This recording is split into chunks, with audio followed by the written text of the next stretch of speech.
بسم اللہ الرحمن الرحیم، السلام علیکم ورحمۃ اللہ۔ ایک طرف تو army chief general Asim Munir کو آئرن مین کا ایک امریکی اخبار کی جانب سے ٹائٹل دیا گیا، اور وہ بالکل ٹھیک بھی ثابت ہو رہا ہے، کیونکہ جنرل عاصم منیر جس طریقے سے ایکٹیو ہیں، دیکھیں اس وقت پاکستان کے اندر یا تو ملٹری کمان آپ کو نظر آتی ہے، یا پھر اڈیالہ جیل سے عمران خان کے سٹیٹمنٹس اور بیانات نظر آتے ہیں انڈیا کے خلاف۔ اس صورتحال میں، اس کرائسس کے اندر، اس سیناریو کے اندر جو پاکستان انڈیا کے درمیان ہے، باقی تو آپ کو جو گورنمنٹ اور اس کے وزیر مشیر اور تمام لوگ جو اپنے آپ کو بہت بڑے کو لیڈر تصور کرتے ہیں اور کہتے ہیں کہ ہم بڑے عالمی سطح کے بہت بڑے کو لیڈر ہیں، یہ شریف خاندان اور زرداری خاندان، وہ تو دور دور تک نظر نہیں آ رہے۔ اب army chief general Asim Munir نے ایک ورک شاپ کا اسے ایڈریس کیا کوئٹہ کے اندر،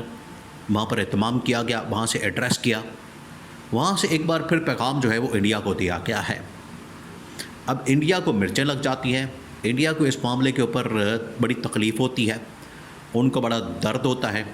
ان کو بڑا مسئلہ ہوتا ہے جب بھی آرمی چیف کا سٹیٹمنٹ، آرمی چیف کا خطاب، آرمی چیف کی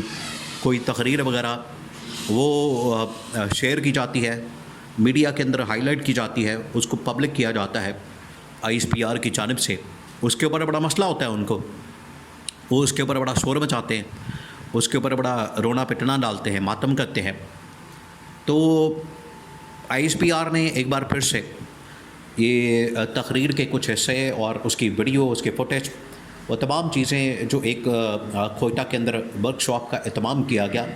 اس کی ویڈیو، فوٹیج اور تصویریں وغیرہ جاری کر دی۔ اب اس کی اہمیت بہت زیادہ ہے،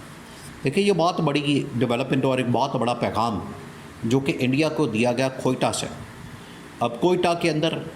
آرمی چیف کا جانا اور وہاں سے پیغام دینا، اس کی بڑی اہمیت ہے۔ دو تین چیزیں ہیں۔ پہلی بات یہ کہ اس وقت انڈیا کی جانب سے جتنی بھی دہشت گردی کی جا رہی ہے، انڈیا جو اس وقت پاکستان کے اندر دہشت گردی کی کارروائیاں کرتا ہے، وہ ساری کی ساری بلوچستان کے اندر ہوتی ہے، یا بلوچستان کے راستے سندھ اور پنجاب کے اندر کی جاتی ہیں۔ سندھ اور پنجاب پر اس کے بعد KP سے افغانستان کے ذریعے سے انڈیا پاکستان کے اندر کارروائی کرتا ہے۔ تو یہ دو راستے ہیں، یہ دو ایسے مقامات ہیں، دو ایسے آپشن ہیں جو کہ انڈیا کے پاس ہیں جہاں سے یہ حملہ آور ہوتا ہے پاکستان کے پر، ایک بلوچستان سے اور ایک افغانستان کے ذریعے سے خیبر پختونخوا کے اندر۔ اب یہاں پر جانے کا مقصد army chief general Asim Munir کا اور وہاں پر ورک شاپ کا اہتمام، تمام ٹاپ لیول کے جرنیلوں کو، کور کمانڈر کوئٹہ کو وہاں پر اکٹھا کرنا اور پیغام دینا۔ وہاں سے پہلا پیغام یہ دیا کیا ہے کہ اب بلوچستان کو کسی صورت بھی وہاں پر کسی کو اجازت نہیں دی جائے گی بلوچستان میں کہ کوئی آ کے دہشت گردی کر سکے۔ یہ جنرل عاصم نے جب لاسٹ ٹائم تقریر کی، جس کو بڑا ہائی لائٹ کیا گیا، اس تقریر کے اندر جنرل عاصم نے بلوچستان کے متعلق یہ ضرور بات کی تھی کہ یہاں پر بڑے علیحدگی پسند تنظیمیں اور علیحدگی پسند لوگ اور ان کے سہولت کار اور ان کے بڑے پیچھے فنڈنگ کرنے والے یہ انڈین فوج کے روا کے لوگ موجود ہیں۔ تو ان کو میں پیغام دینا چاہتا ہوں، ان کو میں بتانا چاہتا ہوں کہ آپ اگر ایک تو جنرل عاصم نے کہا کہ ٹوٹل آپ 1500 سے 2000 لوگ ہیں جو یہ سارا کچھ کر رہے ہیں، مختلف ملکوں کے اندر بیٹھ کے، انڈیا کے اندر بیٹھ کے یا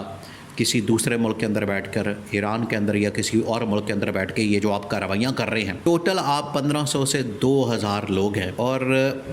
آپ پاکستان کو اگلی 10 نسلوں تک بھی